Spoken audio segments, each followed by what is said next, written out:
Assalamualaikum warahmatullahi wabarakatuh. Selamat siang semuanya.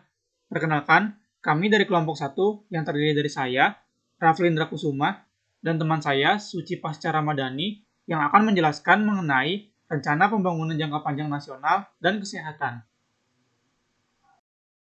Saya, Rafli, akan menjelaskan mengenai rencana jangka panjang nasional atau RPJPN. Jadi sebenarnya apa sih RPJPN itu?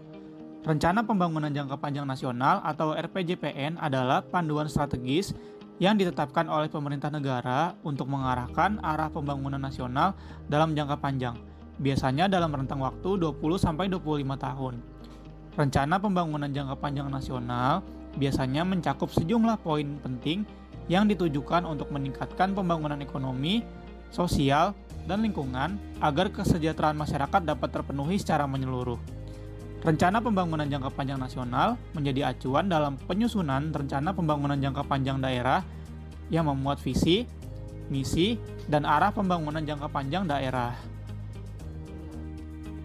Pada tahun 2023 ini, Kementerian PPN atau Bappenas menyusun Rencana Pembangunan Jangka Panjang Nasional tahun 2025-2045 dalam mendukung pelaksanaan Visi Indonesia Emas 2045 yang mewujudkan Indonesia sebagai negara Nusantara berdaulat, maju, dan berkelanjutan.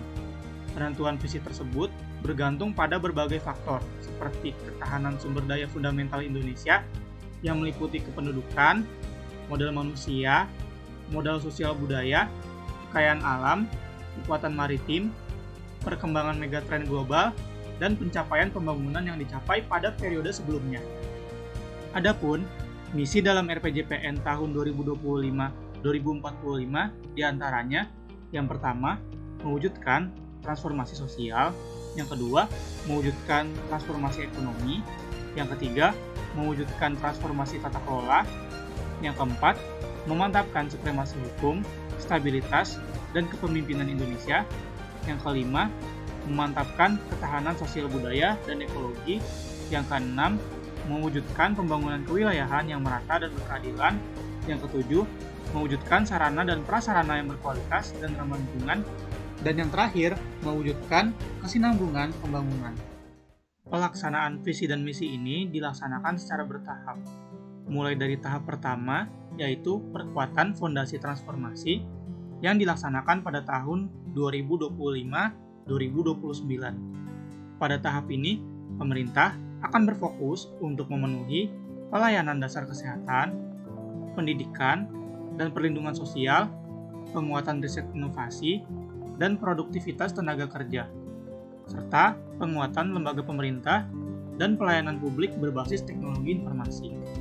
Pada tahap kedua, yaitu akselerasi transformasi, dilaksanakan pada tahun 2030 hingga tahun 2034. Di sini nantinya, pemerintah akan berfokus untuk mempercepat pembangunan SDM secara berkualitas dan inklusif, meningkatkan produktivitas SDM, dan perluasan sumber pertumbuhan ekonomi, kelembagaan yang kolaboratif, SDM ASN sejahtera, proporsional, dan kompeten, parpol yang berintegritas, dan masyarakat yang partisipatif. Selanjutnya, pada tahap ketiga yaitu ekspansi global yang dilaksanakan tahun 2035 hingga tahun 2039. Pemerintah berfokus dalam penguatan daya saing SDM dan keberlanjutan kesejahteraan, economic powerhouse dengan jaringan rantai nilai global dan domestik, serta ekspor yang kokoh, kelembagaan adaptif, SDM ASN kompetitif, parpol transparan dan akuntabel, lembaga tunggal regulasi, dan masyarakat sipil yang mandiri. Pada tahap terakhir, yaitu perwujudan Indonesia Emas, dilaksanakan pada tahun 2040 hingga tahun 2045. Pada tahap ini, telah tercapai manusia Indonesia yang unggul, Indonesia menjadi negara berpendapatan tinggi, regulasi yang adaptif serta taat asas, dan tata kelola yang berintegritas, tangkas, dan kolaboratif. Di masa depan, Indonesia akan menghadapi banyak tantangan domestik yang kompleks. Untuk mencapai visi Indonesia Emas 2045, Indonesia harus mengubah pendekatan pembangunan yang digunakan di masa lalu. Menggunakan langkah reformasi saja tidak cukup. Perlu langkah-langkah penguatan dengan transformasi di berbagai bidang pembangunan. Transformasi ini penting untuk mewujudkan pembangunan yang kompetitif, didorong oleh peningkatan produktivitas yang inklusif dan berkelanjutan. Transformasi tersebut meliputi transformasi sosial, transformasi ekonomi, dan transformasi tata kelola. Ketiga transformasi ini menjadi kunci penting dalam pembangunan jangka panjang, di mana di antara ketiganya saling terkait dan saling mempengaruhi di dalam mewujudkan Indonesia Emas 2045. Selanjutnya adalah bagian kedua di mana kita akan membahas rencana pembangunan jangka panjang kesehatan atau biasa disingkat RPJPK. Apa sih RPJPK itu?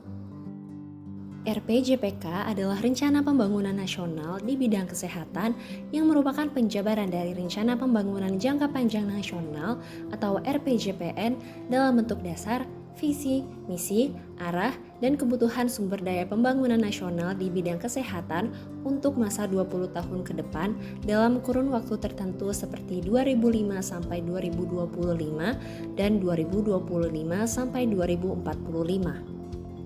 RPJPK sendiri memiliki tujuan agar bisa memberikan arahan dan acuan bagi pemerintah, masyarakat, maupun swasta dalam mewujudkan tujuan pembangunan kesehatan yang sesuai dengan dasar, visi, misi, dan arah pembangunan kesehatan yang telah disepakati.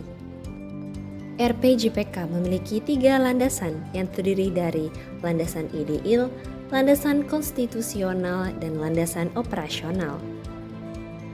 RPJPK juga memiliki 4 dasar dalam membangun kesehatan yang berkaitan dengan norma, yaitu perikemanusiaan, pemberdayaan dan kemandirian, adil dan merata, serta pengutamaan dan manfaat.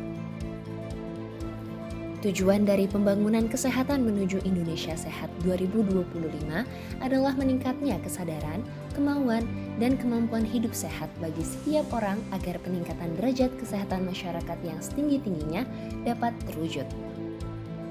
Dalam mencapai tujuan dan sasaran pembangunan kesehatan dari RPJPK, maka disusunlah strategi pembangunan kesehatan yang akan ditempuh hingga 2025. Yang pertama, pembangunan nasional berwawasan kesehatan, pembangunan kesehatan yang merupakan upaya untuk memenuhi salah satu hak dasar rakyat yang sangat fundamental. Yang kedua, pemberdayaan masyarakat dan daerah yang mengutamakan pentingnya peranan masyarakat dalam pembangunan kesehatan. Yang ketiga, pengembangan upaya dan pembiayaan kesehatan yang mencakup upaya kesehatan masyarakat dan pelayanan kesehatan perorangan diselenggarakan sesuai dengan kebutuhan masyarakat atau client-oriented dan dilaksanakan secara menyeluruh, terpadu, berkelanjutan, merata, terjangkau, berjenjang, profesional, dan bermutu. 4. Pengembangan dan pemberdayaan sumber daya manusia kesehatan yang mengupayakan pelayanan kesehatan yang bermutu, merata, dan terjangkau oleh seluruh lapisan masyarakat.